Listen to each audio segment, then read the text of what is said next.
Gracias por estar aquí en ese día. Gracias por haber venido a la casa de Dios un domingo más. Pero hoy no es un domingo más. Y yo quiero que hoy todos los que estamos aquí, ustedes que están ahí sentados, me ayuden en esta mañana. Yo no quiero hoy predicar y estar solo yo hablando. No, yo quiero que usted me diga amén. Yo quiero que usted me diga amén. Yo quiero que usted...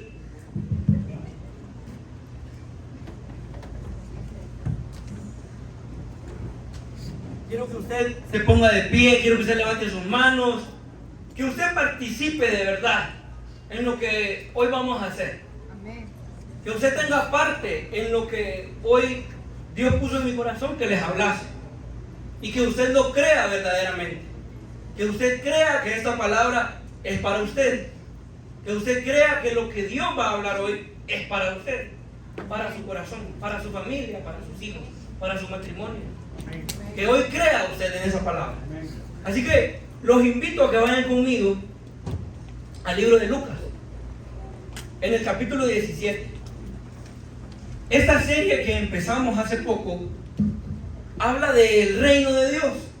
Y yo sé que el domingo pasado estuvieron hablando de que el reino de Dios ya está entre nosotros. Que el reino de Dios está en nosotros. Amén. ¿Cuántos creen eso? Amén. Amén. Pero de cierta manera, el reino de Dios va más allá de lo que nosotros nos imaginamos. Y Jesús lo dice de una manera muy específica, de una manera muy curiosa que yo les quiero leer. Lucas capítulo 17, versículo 20. Yo lo tengo en otra versión, pero puede acompañarme en la lectura. Y dice: un día los fariseos le preguntaron a Jesús: ¿cuándo vendrá el reino de Dios? ¿Cuántas veces nos hemos preguntado nosotros: ¿cuándo vendrá el reino de Dios? Podríamos preguntarnos también: ¿qué es el reino de Dios? Y los fariseos le preguntaban a Jesús, ¿verdad? ¿Cuándo? ¿Cuándo vendrá este reino del que tanto hablas? Y Jesús les contestó: no pueden descubrir el reino de Dios por medio de señales visibles. Dice la Reina Valera: el reino de Dios no vendrá con advertencia, dice. Y aquí en esta versión que yo tengo me gusta más porque dice de esta manera: no pueden, es imposible para ustedes, les dice Jesús, descubrir el reino de Dios por medio de señales visibles. Y nunca podrán decir: aquí está o está por ahí, dice la otra versión. Nunca dirán: helo aquí o helo allí. Dice la palabra: porque el reino de Dios ya está entre ustedes. Y nosotros hoy decimos amén, ¿verdad? Qué bonito. Pero Jesús le dijo eso a los fariseos y ellos no dijeron amén, ay, qué bonito. No. Jesús les estaba diciendo: el reino de Dios ya está entre ustedes, pero no lo pueden ver. ¿Por qué? Porque el reino de Dios es invisible. El reino de Dios delante de nosotros, delante de lo que nosotros somos como humanos, no podemos verlo. No se puede. Jesús mismo lo dijo: nunca podrán decir: aquí está el reino de Dios o ahí está el reino de Dios, como que si fuera un lugar físico. Y le dijo estas palabras a los fariseos que le preguntaban: ¿cuándo vendrá el reino de Dios? Para hacerles ver a ellos que el reino de Dios ya estaba entre ellos, pero que ellos no tenían lo que era necesario para ver el reino de Dios. Y a estos hombres de la ley, los fariseos, que sabían mucho del Antiguo Testamento, porque era lo que ellos leían en ese tiempo, les hacía falta algo. A ellos, los que eran los más admirados, los doctores de la ley, los doctores, los que más sabían de la Biblia en ese tiempo, les hacía falta algo.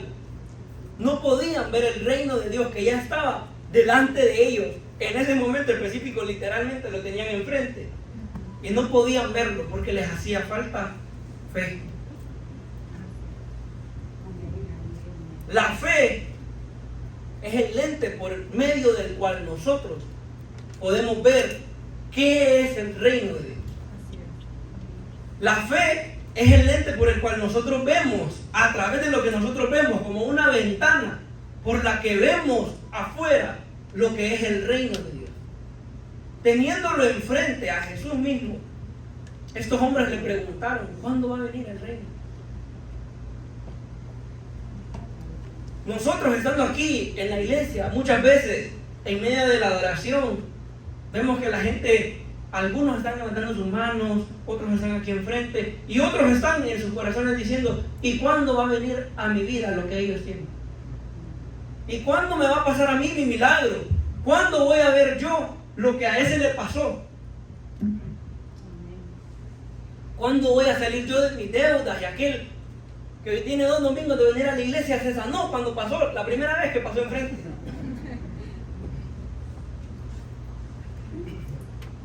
Pero ¿dónde está tu fe cuando decides?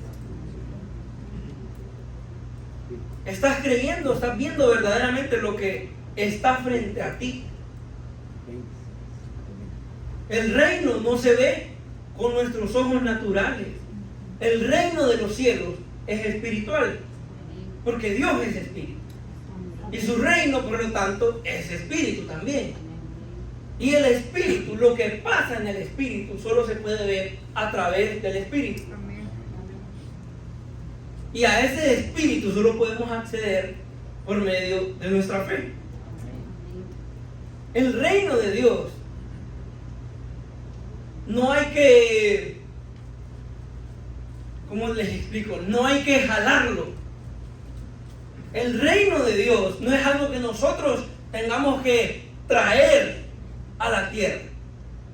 El reino de Dios no es algo que nosotros, como humanos, podemos acercar a donde nosotros estamos. De hecho, el reino de Dios ya ha sido acercado varias veces en las Escrituras a nosotros. La primera vez que sucedió esto fue en el tiempo de la creación. Dios habló y creó el universo. El universo entero era uno con Dios. No había en el universo algo que separara a Dios de su creación. El reino de los cielos estaba cerca. ¿Pero qué pasó? Hablándolo rápidamente, pues la historia que todos conocemos. El hombre pecó. El hombre y la mujer pecaron, fueron destituidos de la gloria de Dios, y el reino de los cielos fue, entre comillas, alejado de la tierra. Se separó. Y ya no había esa comunidad en la que Adán hablaba con libertad con Dios. Como que yo fuera caminando aquí y estuviera hablando con ustedes. Así hablaba Adán con él. Pero eso se terminó en ese tiempo y el reino de los cielos fue apartado. Y luego hubo otro intento, por decirlo así, de Dios de traer su reino a la tierra. Dice la palabra que Moisés escuchaba la voz de Dios, pero para escuchar la voz de Dios tenía que subir a un monte. Y a todo el pueblo de Israel, de los hebreos que caminaban con Moisés, les daba miedo ir a ese monte. Pero aún así le exigían a Moisés que ellos querían tener leyes, ¿verdad? Entonces Dios se reveló ante Moisés y le dijo: subí al monte y ahí te será entregada la ley. Y fue en ese momento cuando Dios le entregó a Moisés las tablas de los 10 mandamientos. Pero dice la historia, no la historia bíblica, sino que la historia narrada, que esa fecha específica, ese momento para los judíos es un momento de demasiada importancia. ¿Por qué? Porque en ese momento Dios y la tierra se acercaron. Dice la Biblia que se escuchaba como un estruendo y todo el mundo escuchaba lo que Dios estaba hablando con Moisés. Y dice la palabra que la tierra entera tembló. Y parecía que se estaba destruyendo la tierra entera. Entonces Dios quiso acercar su reino otra vez a la tierra. Pero pasó algo en ese momento que en el que Moisés y Dios conectaron. Que es que la tierra no podía sostener la gloria que Dios tenía. La tierra no podía sostener lo que el reino de Dios era. Porque el pacto había sido roto, había sido destituido, había sido quitado. Y literalmente la montaña en la que Moisés estaba, cuenta la historia, que se arrancó físicamente de la tierra, se arrancó el monte entero. Yo no sé si usted se imagina esa escena, cuán increíble es que literalmente una montaña se separó de la tierra y empezó a flotar. Así de extremo era que el reino de Dios se acercara a la tierra. Pero no pudo quedarse ahí, porque no había un nuevo pacto todavía. Entonces se alejó y pasó mucho tiempo en el que los profetas y los sacerdotes eran los únicos que podían escuchar la voz de Dios. Porque todo aquel que no era profeta ni sacerdote, si escuchaba la voz de Dios o si tan siquiera se acercaba mucho a la presencia de Dios, que estaba simbolizada por el arca del pacto, se moría. Literalmente, si alguien tocaba el arca del pacto, se moría. En esa historia que les estoy contando de cuando Moisés subió al monte, cuenta esa historia que cada palabra que Dios hablaba mataba a todo el pueblo de Israel y los resucitaba otra vez. Cada palabra. O sea, ahora entiendo yo por qué les daba miedo subir, pues. Si estando abajo les pasaba eso, no digamos a Moisés que estaba arriba. Por eso la Biblia habla de que cuando alguien hablaba con Dios o tenía una experiencia de esas, caía como muerto normalmente. Pero entonces pasó el tiempo y llega el momento en el que Jesús desciende a la tierra. Creemos que Jesús es Dios. Dios mismo volvió a descender. Y la tierra era incapaz de sostener su gloria. Tanto así que los que estaban frente a él, muchos de los que pasaron con él, no supieron nunca quién era él.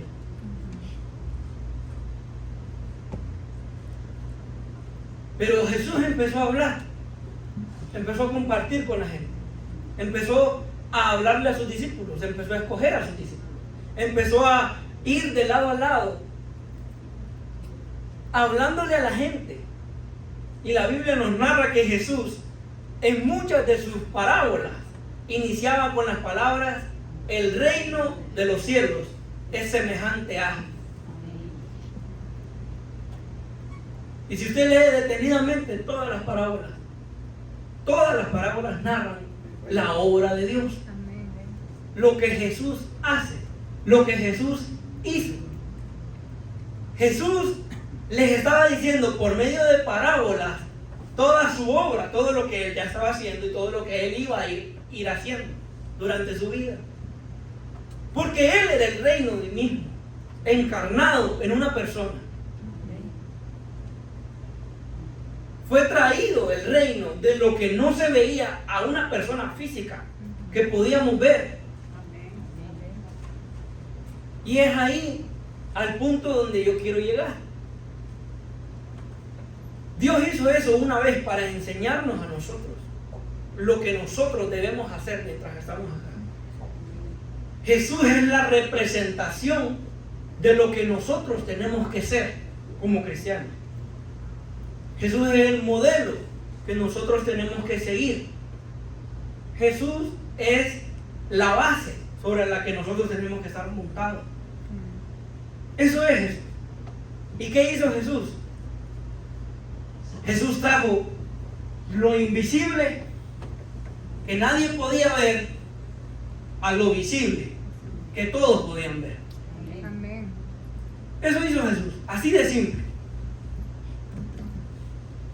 Y les pregunto yo a ustedes, ¿qué hacía Jesús? ¿Qué hacía Jesús, Tato? Mientras él caminaba, ¿qué hacía Jesús? sanaba enfermos. ¿Qué más hacía Jesús? Predicaba. ¿Qué más hacía Jesús? Echaba fuera demonios. ¿Qué más hacía Jesús? Limpiaba leprosos. ¿Qué más hacía Jesús? Resucitaba muertos. Daba de comer a la gente. Compartía. ¿Qué hacía Jesús en pocas palabras?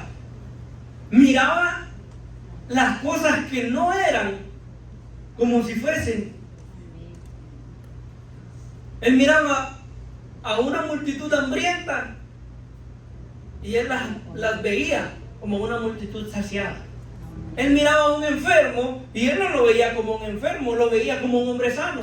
Miró a un hombre con la mano seca y él no lo vio con la mano seca. Lo vio con su mano sana completamente. ¿Y qué hizo Jesús? Al ver esas cosas, lo trajo de lo que no era a lo que sí era. Jesús trajo lo invisible a ser visible. Trajo lo que nadie se esperaba, a lo que todo el mundo quería ver. Desde su primer milagro. ¿Saben cómo sucedió el primer milagro? Estaban en una boda. Se les acabó el vino y Jesús les dijo a los que trabajaban ahí: traigan vasijas. Y las empezaron a traer y yo me imagino esa escena en mi mente. Cómo estaban de confundidos los trabajadores. ¿Quién es este loco que ni siquiera trabaja acá? Es un invitado más que nos dice que traigamos vasijas, que están vacías y que de ahí él va a hacer algo. Nadie más miró en esas vasijas lo que Jesús vio. Nadie más en ese lugar vio en el agua que echaron en las vasijas lo que él vio en ese lugar. Les dijo Jesús después: llenen las vasijas, llénenlas de agua. ¿Se imaginan estar en ese lugar? Están preparándose, ¿verdad? Ya está, la celebración se está dando. Están en medio de esa celebración. Están angustiados los anfitriones de la fiesta, están angustiados los trabajadores. Y viene alguien que les dice: hagan más trabajo de lo que ya están haciendo. Es más, detengan todo lo demás. Dejen de servirle a la gente y traigan vasijas que estén vacías y me las llenan de agua. No tenía sentido. Nadie más vio en esa vasija lo que Jesús vio. Hasta que oró. Y el agua empezó a cambiar de color. Y los trabajadores que estaban ahí viendo las vasijas llenas de agua se salieron, y cuando volvieron a entrar las vasijas estaban llenas de vino. De lo que no era, llegó a ser lo que es. No solo está este ejemplo, cada uno de los milagros de Jesús nos muestra cómo Jesús hizo de lo que no era todo lo que es. Y no solamente Jesús, Jesús es Dios. Amén. Amén. Y este modelo no se lo inventó Jesús. Dios, creador de lo que no era, de lo invisible, creó todo lo que era visible. Amén. De donde no había nada, Dios habló y existió la creación. Amén. Entonces, este modelo de pasar de las cosas invisibles a las visibles es un modelo que leemos a través de toda la Biblia. Pero no les estoy hablando yo una locura acá. Pero entonces, ¿en qué momento nosotros perdimos este concepto? ¿En qué momento nosotros los cristianos nos perdimos en la obra de Dios y empezamos a creer que primero nosotros teníamos que ver para que las cosas sucedieran? ¿En qué momento nosotros empezamos a decir: ay, es que me están ahogando las deudas que tengo, pero yo en mi cuenta de banco solo miro números rojos, y mientras no cambie ese número yo no voy a poder salir de esta situación? ¿En qué momento empezamos a ir al doctor y que el diagnóstico que nos dan dijera: tenés cáncer? Y decir: ay, es que Dios me abandonó. ¿Y dónde está Dios en mi situación? ¿Será que primero tengo que ver yo que ese diagnóstico cambie para decir, ay, gracias Dios por mi milagro? Y si uno que muchas veces es lo que esperamos. Si uno que muchas veces vamos al doctor y decimos, Señor, que esta vez que yo voy al doctor, cuando me den ese papel, cuando me den ese resultado, ay Señor, cuando vayamos a donde Mommy, ¿verdad? A que me haga la prueba del COVID, que me salga negativa, por favor. Y esperamos con ansias ese papel, ese correo, ese mensajito de WhatsApp que dice, no es influenza. ¿En qué momento empezamos a hacer eso? ¿En qué momento empezamos a decir, es que hasta que yo tenga 1 millón en mi cuenta voy a empezar a construir mi casa? Es que hasta que yo tenga ese carro, hasta ahí puedo empezar a trabajar. Ay, es que Dios me dijo que hiciera un negocio, pero es que ahorita sin dinero, ¿cómo lo voy a hacer? Pero Dios me dijo que lo hiciera. Pero Dios me dijo que iba a hacer mi casa. Pero Dios me dijo que iba a ser sano. Pero Dios me dijo, y aquí Dios me dijo, Dios me dijo, Dios me dijo. Y nunca pasa nada. Porque queremos ver lo que es, pero no lo estamos viendo donde todavía no es. Tu milagro no está en el resultado. O sea, tu sanidad no está en un papel que diga que estás sano. Dígame, ¿sí o no? Amén. ¿Qué milagro es que yo vaya al doctor y que me diga, no, ya, el papel dice que estás sano? No, el milagro vino antes. Eso solo es el resultado de mi milagro. Pero yo estoy esperando un milagro donde no es. Estoy esperando una salida donde no es. Estoy esperando el vino afuera de la casa. ¿Saben de dónde vino el vino que Jesús hizo? ¿Saben? Volvamos a esa escena. Jesús transformó el agua del vino desde la cocina. Para que usted sepa, la estructura o la arquitectura judía en ese tiempo de una casa, en una casa estaba la casa al fondo. Primero había un terreno grande y la puerta estaba en la entrada de la tierra del dueño. Y en ese tiempo los terrenos eran grandes, porque el señor de la casa tenía terreno no solo para construir su casa, sino que tenía terreno para cuidar su ganado, para cuidar sus ovejas. Todo eso pertenecía al señor de la casa. Y las puertas, por lo general, eran un símbolo que estaban puestas en la entrada del terreno. Y por lo general, solo eran 2 columnas que se ponían a los lados de un camino, que le hacía saber a la gente, ah, bueno, ya llegué al rancho de tal, ya llegué a la tierra de aquel, ya llegué a la tierra de Eduardo, ya llegué a la tierra de Saqueo, aquí estoy en casa de tal. No porque estaba dentro de la casa, porque estaba en la tierra. Entonces cuando pasaba una celebración, como los terrenos eran grandes y estaban alejados, desde otro terreno tenía que venir en una carreta todo lo que se iba a usar, porque no había refri en ese tiempo. ¿Sí o no? No tenían dónde guardar las cosas. Entonces si pedían vino, pedían las carretas que les traían las vasijas o los odres llenos de vino, ¿verdad? Desde otro terreno. Entonces lo más común y lo más lógico era que el dueño de la casa, el anfitrión de la fiesta, estuviera afuera. Como que ahí está la casa y yo me vengo a poner acá. Aquí en la mera entrada. Porque allá está la fiesta.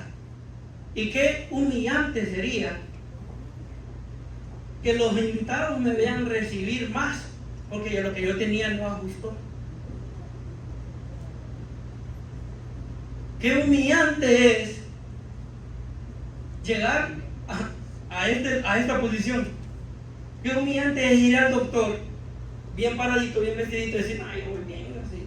Y cuando salgo del doctor me dice, no tenés el colesterol alto, el azúcar alto, los prediabéticos, estás a punto de morir, tenés que adelgazar, tenés que adelgazar. Qué humillante es, ¿verdad? ¿Sí o no? Qué feo. Yo he ido, miren, una vez, nunca había ido a un internista. Yo ya hace poquito, hace años, unos añitos, fui a un internista, le dije a mi mami, ¿verdad? Fíjese que me quiero hacer los exámenes de todo. Yo sé que soy joven, pero yo me los quiero hacer. Igual que Jonás, ¿verdad? Y él se los hizo también. Y yo me los hice, ¿verdad? Me sacaron sangre, ya hice el examen y todo. Y yo llegué al doctor y el doctor me empezó a decir, pucha, vos estás joven, pero parece que sos un viejo, me dice. Y yo solo me rasqué la cabeza así. ¿Por qué? Le digo, mira, el colesterol lo tenés alto, tenés que tener cuidado que comes. Los triglicéridos los tenés demasiado altos. Cuídate el corazón. Y yo, ay, mira, ¿cómo estoy? Y fue humillante para mí. Qué humillante es ir al banco después de que usted saca un préstamo y que le digan, no, fíjese que usted no debe tanto dinero y usted diga, es que no hago nada para pagar. Qué humillante es que a uno lo estén llamando del banco, decirle, fíjese que usted debe tanto, fíjese que sus tarjetas de crédito ya no sirven, ya no las puede usar.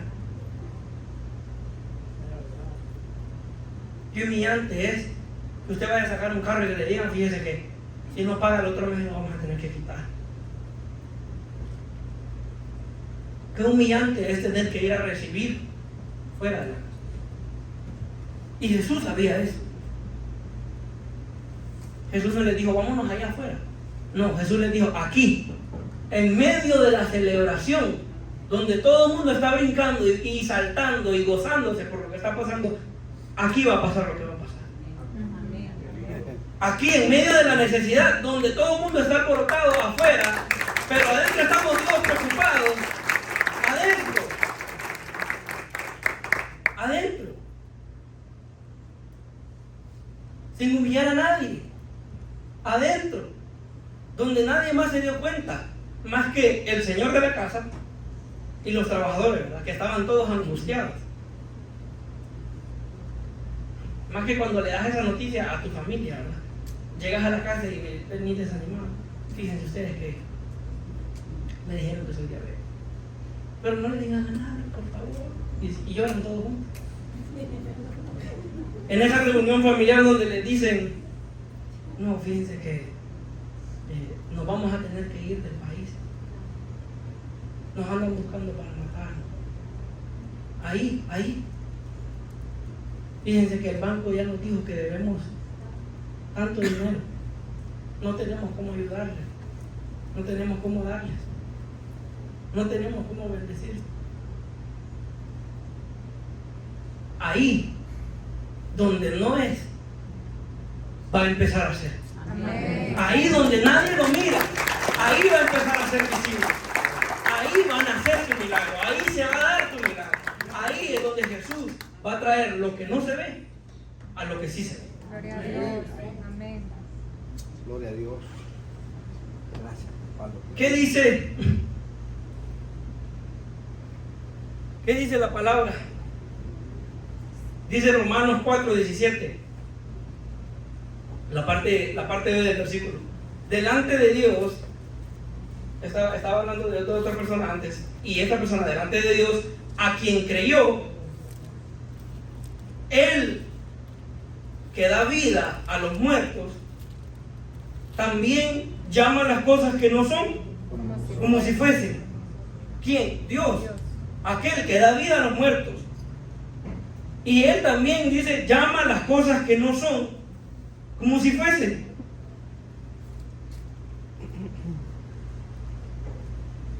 ¿Y qué le dijo Jesús a sus discípulos?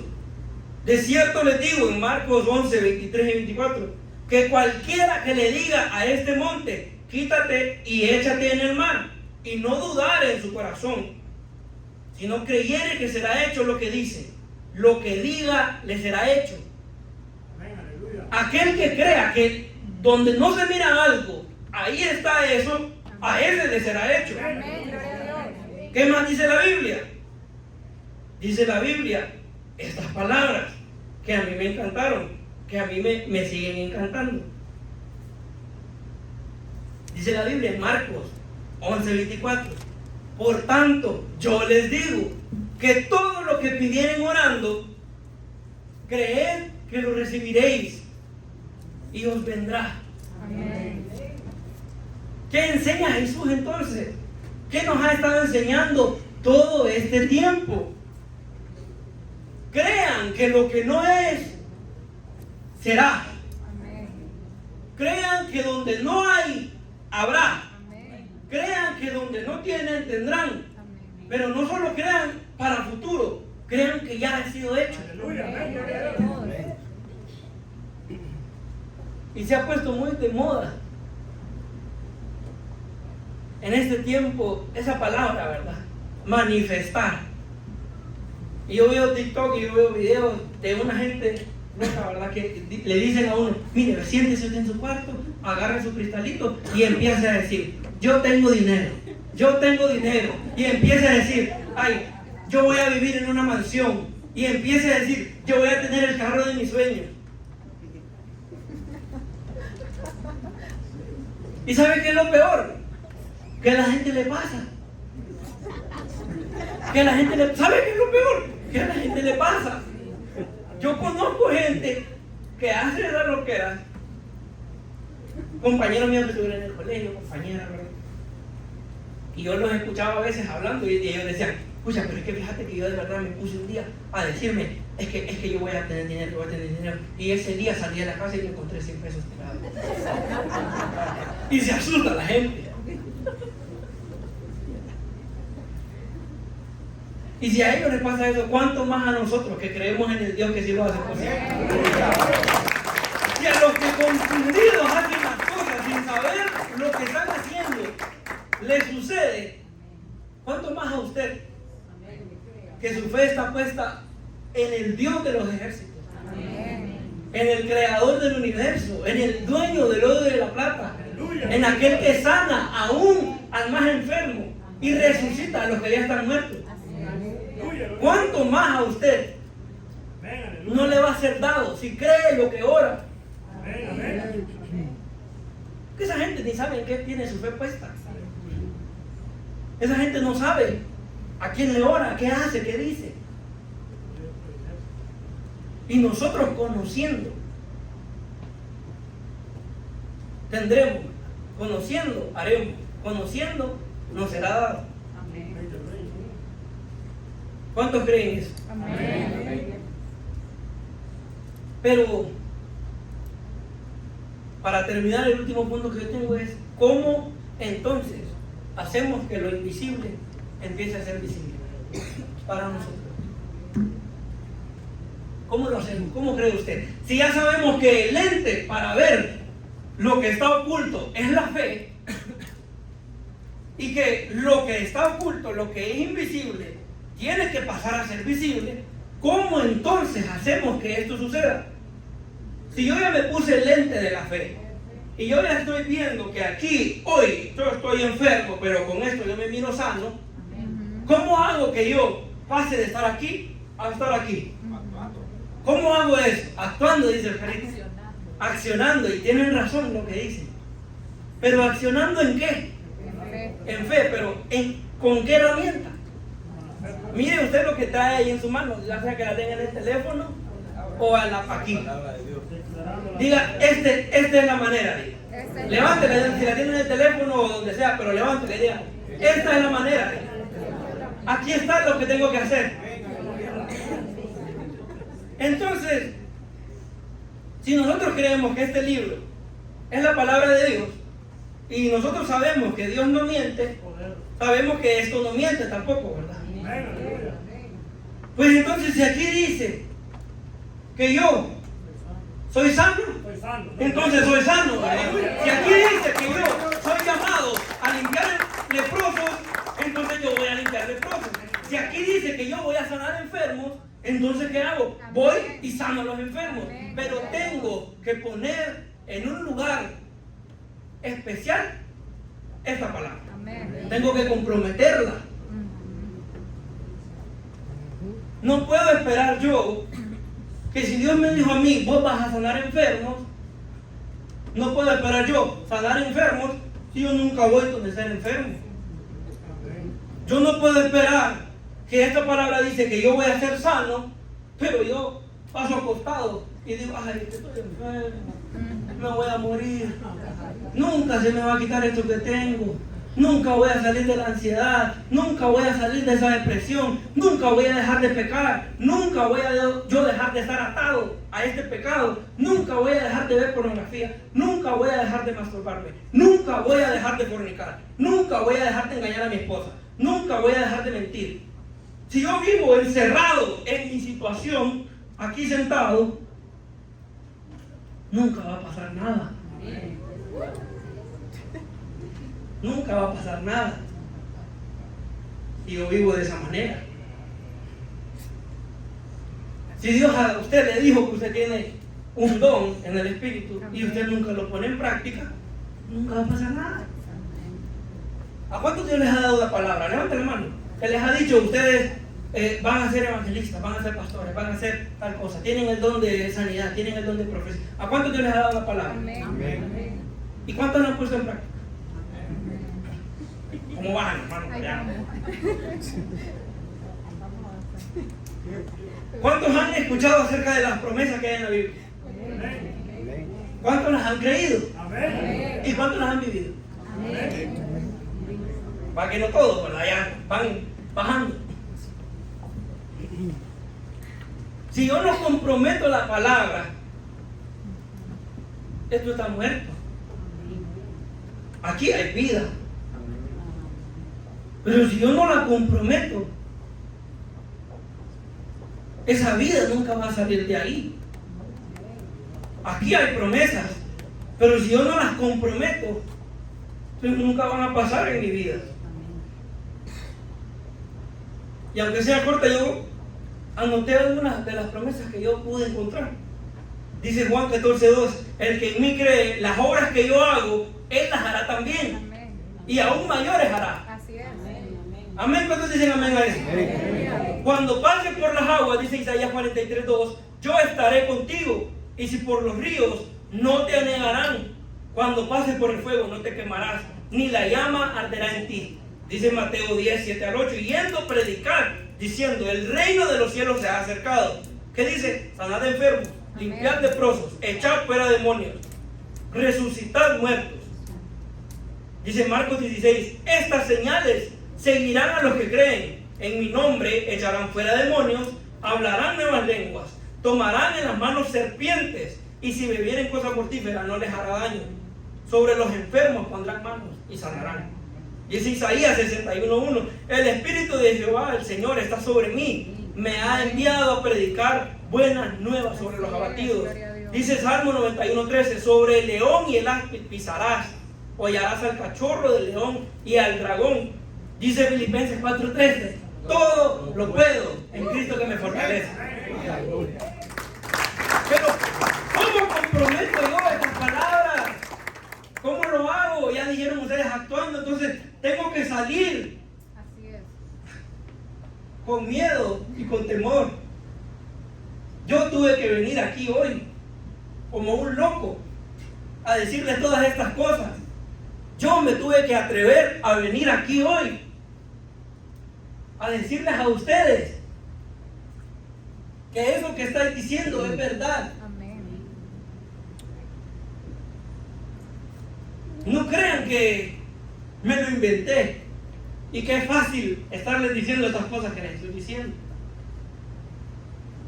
Pregúntenle a mi familia que ha estado conmigo estos días. Lo nervioso que he estado por este día. Porque yo le dije, y le dije todavía a mi mami la vez pasada, no sé si fue ayer, yo no puedo llegar a predicar esto sin yo haberlo vivido. Pero voy a hacer algo bien loco, le dije, me dije yo a mí mismo, lo voy a vivir el mismo día que todos los demás lo van a vivir. Yo vine hoy aquí creyendo que aquí iban a pasar cosas. Que hoy aquí ahorita a las 10, a las 11:20 iban a suceder cosas extrañas, locas. Yo vine aquí creyendo en mi mente que Dios le iba a hablar a ustedes. Amén. Yo vine creyendo que cuando cantemos al final, personas se iban a sanar. Amén. Yo vine creyendo que alguien iba a escuchar la voz de Dios Y que aún personas iban a escuchar la voz de Dios de manera tan clara y de forma tan específica que no habrá duda de que es Dios hablándoles a ustedes. Yo vine aquí creyendo eso, pero yo no puedo traer eso a la realidad sin la ayuda de ustedes. Yo comprometí esto. Comprometí eso porque me costó tanto escribir este mensaje que ni siquiera lo escribí. Y dije yo, ay, ¿qué hago? ¿Cómo hago? Me voy a subir sin computadora, con la Biblia, aquí en el celular, si ustedes miran, lo que ando aquí son puros versículos. Porque yo me subí aquí creyendo una palabra en la que Jesús les dijo a sus discípulos: no tengan miedo cuando llegue el día en el que les toque estar enfrente de otros. Porque en ese momento no van a ser ustedes hablando, les digo, sino que el Espíritu que está en mí va a hablar a través de ustedes, les digo. Y con esa palabra me vine a subir acá. Me preparé, estudié, leí. Pero vine creyendo que en el momento en el que yo me parara en ese lugar no iba a ser yo hablando. Iba a ser el Espíritu, el mismo que estuvo en él, el mismo que lo levantó de entre los muertos. Y ese Espíritu es el que hoy les quiere hablar, así como me habló a mí. Y me han estado pasando cosas locas esta semana. He estado orando con mi familia. Tuvimos una experiencia increíble hace una semana. He estado orando también, yo solo. Fui de visita a la casa de mi novia y oramos juntos. Y también vivimos cosas inimaginables.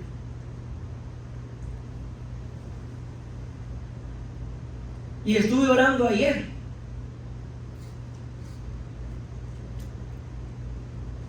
¿Y saben qué pasó?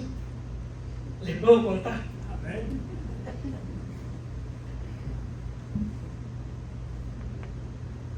Dios me habló. Y así como me habló a mí, también les voy a hablar. Y Dios me dijo cosas de las que yo no estaba enterado. Cosas que yo no creía. Cosas que yo pensé que no eran posibles.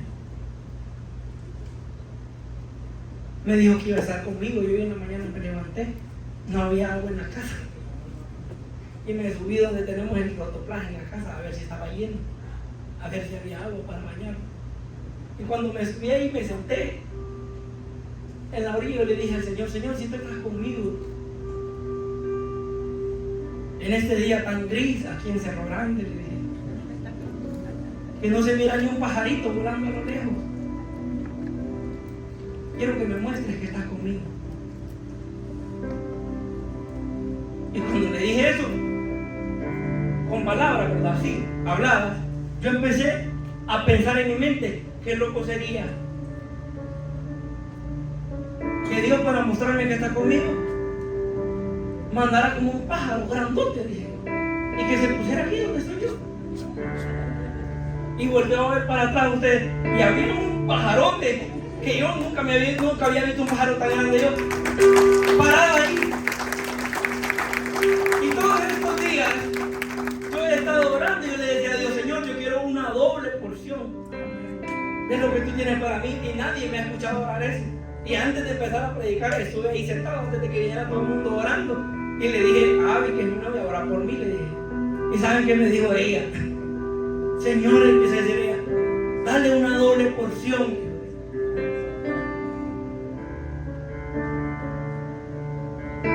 Porque Dios te escucha. Así como me escuchó a mí, Dios te escucha. Y Dios conoce lo que has deseado.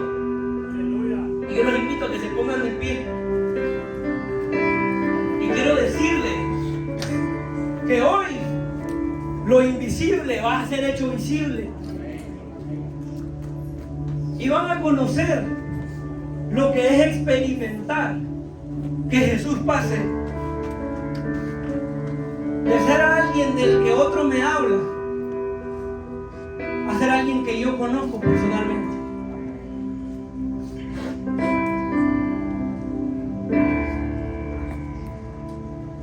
Eric, ¿sí o no que yo tenía esa palabra para vos desde ya días? Y el viernes yo te vi orando cuando estábamos en el grupo. Y yo dije, yo me quería esperar hasta el domingo, pero ya no aguanto, dije. Y empecé a orar por tu vida y te empecé a decir, Dios te llamó como evangelista y Dios va a entregar en tus manos colonias, caseríos, barrios, aún ciudades. Pero también no estás solo, me dijo. Tu esposa está con vos y yo tengo cuidado de ella. Y aún a sus hijos los conozco, que han sido llamados a ser salmistas. Y que la más chiquita, Emily, tiene como un don. Y yo le decía a Pato la vez pasada, fíjate que yo siento que ella, no sé por qué me ha estado pasando esto, le digo yo, que yo siento decirle algunas cosas a alguna gente específica. Y Emily me enseñó, está llamada para hablar mis palabras, a escuchar mi voz y a hablar lo que yo le digo. La hermana Miriam hace tiempo yo le dije a ella, va a llegar el día en el que usted va a ver a sus hijos sirviendo en el altar. Y lloramos juntos, me acuerdo. Y yo la abracé y ella me abrazó. Y oramos. Y el Señor respondió su oración. Toda su familia está viniendo a los pies de Cristo.